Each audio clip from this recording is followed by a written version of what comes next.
আমরা সবসময় বলি আমরা বিএনপির শুভাকাঙ্ক্ষী, আমরা বিএনপির শত্রু না।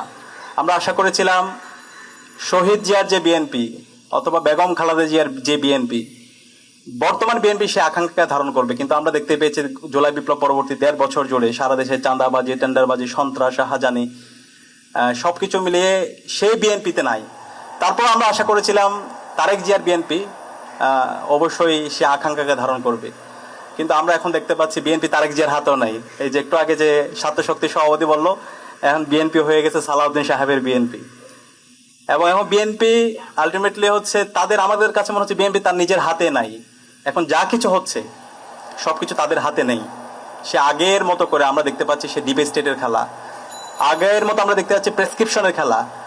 তো এই প্রেসক্রিপশনের খেলা, ডিপ স্টেটের খেলা, সেই খেলা এখন বাংলাদেশে চলবে না। যারা এই কাজ করছেন বিএনপিকে আমরা আবারও অনুরোধ করবো, আপনারা যে অধ্যাদেশগুলো বাতিল করেছেন, যে জনরায়কে উপেক্ষা করছেন, সেই সিদ্ধান্ত থেকে বের হয়ে এসে শিক্ষার্থীদের যে আকাঙ্ক্ষা, ছাত্র সমাজের যে আকাঙ্ক্ষা, ৭০% মানুষের যে আকাঙ্ক্ষা, সেটাকে ধারণ করেন।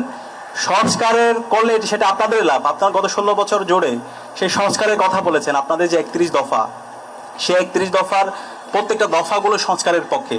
এবং গত ১৬ বছর জুড়ে আপনারা যে বক্তব্য দিয়েছেন, মির্জা ফখরুল থেকে শুরু করে প্রত্যেক নেতা, সেগুলো কিন্তু আপনার সংস্কারের কথা বলেছেন, আপনার মানবাধিকারের কথা বলেছেন, আপনারা গুমের বিরুদ্ধে কথা বলেছেন, আপনারা বিচারিক হত্যাকাণ্ডের বিরুদ্ধে কথা বলেছেন, আপনারা সাংবিধানিক যে প্রতিষ্ঠানগুলো আছে সেগুলোকে শক্তিশালী করার কথা বলেছেন, আপনারা এই যে সুপ্রিম কোর্ট সচিবালয়ের কথা আপনারাই কিন্তু বলেছেন, এরপর সংবিধান সংস্কার কমিশন গঠনের কথা আপনারা বলেছেন, পিএসসিকে স্বাধীন করার কথা আপনারাই বলেছেন।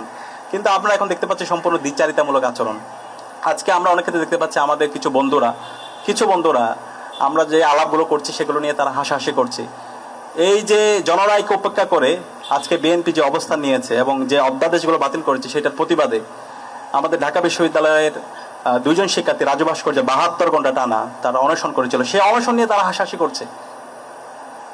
আমাদের লজ্জা লাগে। আমরা তো ফেসিবাদী আমলে ছাত্রলীগকে এই ধরনের আচরণ করতে দেখেছি। তা আমরা কি আবার সে আগের কায়দায় সেই ফেসিবাদী ছাত্রলীগের বিকল্প একটা সংগঠনকে দেখতে পাচ্ছি? আমরা চাই না আপনাদেরকে সেই অবস্থায় দেখতে।